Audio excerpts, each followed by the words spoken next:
সিঁথির বেণীমাধব পালের বাগানে ব্রাহ্ম সমাজের অধিবেশন হচ্ছে। ঠাকুর এসেছেন। বিজয়কৃষ্ণ গোস্বামী, ত্রৈলোক্য সান্যাল প্রভৃতি অনেকে এসেছেন। সমাজভুক্ত একজন সাবজাজ উপস্থিত। ঠাকুর তাঁর দিকে চেয়ে বলেন, অহংকার তমগুণ, অজ্ঞান থেকে হয়।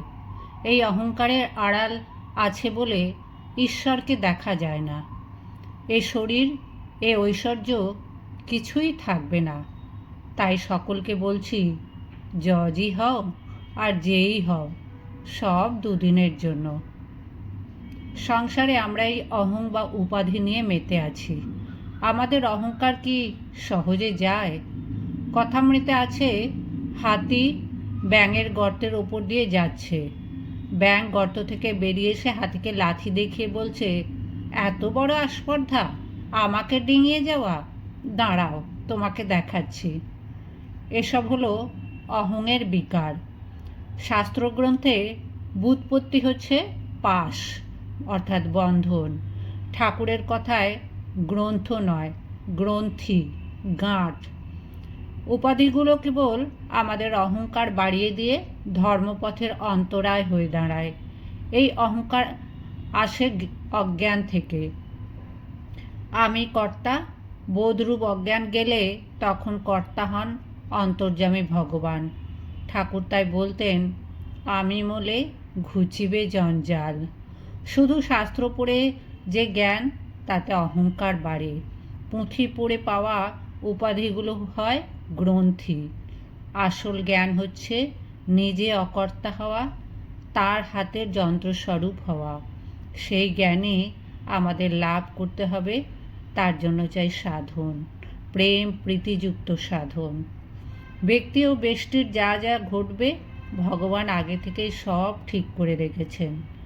গীতায় বলেছেন, নিমিত্ত মাত্রম ভব সব্যসাচিন। অর্জুন, তুমি নিমিত্ত মাত্র হও, যন্ত্রস্বরূপ হও। ঠাকুর জগদম্বার হাতের যন্ত্রস্বরূপ হয়েছিলেন। তার মুখে ঈশ্বরীয় কথা শুনে সবাই কত আনন্দ পেতেন। তারা বলতেন, আহা কি শুনলাম, সুধা মাখা কথা। আর কেউ হলে অহং জেগে উঠত। ঠাকুর বলতেন, এই খোলটা দিয়ে মা কি করাচ্ছেন জানি না বাপু, কিন্তু এত লেখাপড়া করেও আমরা একথা ভুলে যাই যে তাকে ধরেই আমাদের চলতে হবে। এতদিন আমরা এককে বাদ দিয়ে কেবল শূন্য বসিয়ে যাচ্ছি। এবার এক লিখে তার পিঠে শূন্য বসাই। আগে তাকে ধরে সংসারের কর্তব্য করি। ঠাকুর বলতেন, শকুনি খুব উঁচুতে ওঠে, কিন্তু তার নজর ভাগাড়ে, সেখানে পচা মরা খুঁজছে। অর্থাৎ অনেক পণ্ডিত আছেন নামেই পণ্ডিত, তাদের আসক্তি অবিদ্যার সংসারে, কাম কাঞ্চনে। কঠোর উপনিষদ বলছেন, যম অবৈশ্য বৃণুতে তেন লভ্য। তিনি যাকে কৃপা করেন তার কাছেই আত্মস্বরূপ প্রকাশিত হয়, সেই তাকে পায়। তিনি কর্তা আর সব অকর্তা, এইটি জ্ঞান। আমি কর্তা বোধটি অজ্ঞান থেকে আসে। যতক্ষণ আমরা কর্তা সেজে থাকি, তিনি দরজা বন্ধ করে আমাদের ভেতরে বসে থাকেন। যখন আমরা হিসেব করে পূজা প্রার্থনা করি, সব উল্টো হয়ে যায়। ফুল, বেলপাতা, ফল, জল সবই তাঁরই জিনিস, আমরা তাঁকে দিই। আমাদের নিজস্ব কিছুই তো দেওয়া হয় না। তিনি আমাদের কাছে চান ভক্তি, ভালোবাসা। গীতায় বলেছেন, ভক্তির সঙ্গে আমায় যে যা দেয় আমি তা গ্রহণ করি। কাজেই সব তাঁর উপর ফেলে দাও। ওসব হিসেব নিকেশ ছেড়ে পূর্ণ নির্ভরতা নিয়ে তাঁর দিকে এগো। ভগবানকে অনেকেই ডাকে, কিন্তু প্রেম প্রীতির অভাব বলে এগোতে পারে না। অজ্ঞান অন্ধকার দূর করবার জন্য চাই সপ্রেম সাধন।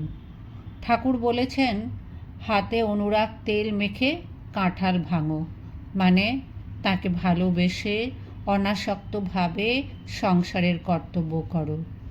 এখন যে প্রেম প্রীতি দিয়ে সংসার করছো, সেটি তুলে নিয়ে তাকে দাও। দুটো জিনিস, ডিট্যাচমেন্ট অ্যান্ড অ্যাটাচমেন্ট, বিয়োগ এবং সংযোগ। বিষয়াসক্তি ত্যাগ করে তার সাথে যুক্ত হতে হবে। আমরা কি করি? প্রথমে সংসার বন্ধনে জড়িয়ে পড়ি। যদি ভক্তি অনুরাগ তেল না মেখে সংসারের কর্তব্য পালন করি, তাহলে বিষয়ে আসক্তিত হয়ে পড়বই, তার থেকে এগোতে পারবো না। আর যত তার দিকে এগোবো তত শান্তি আসবে। পাঠ্য বিষয় যেমন একেবারে চেষ্টায় আয়ত্ত হয় না, বারবার আবৃত্তি প্রয়োজন, সেইরূপ ভক্তি অনুরাগে লাভের জন্য সর্বদা তার স্মরণ মনন অভ্যাস করতে হয়। এইভাবে একবার তার ওপর ভালোবাসা এলে আর সংসারে কোনো ভয় থাকে না। আমরা সংসারে আসি ভোগ করতে, কিন্তু হয়ে দাঁড়ায় উল্টো। ভোগা না ভুক্তা বয়মেব ভুক্তাহা।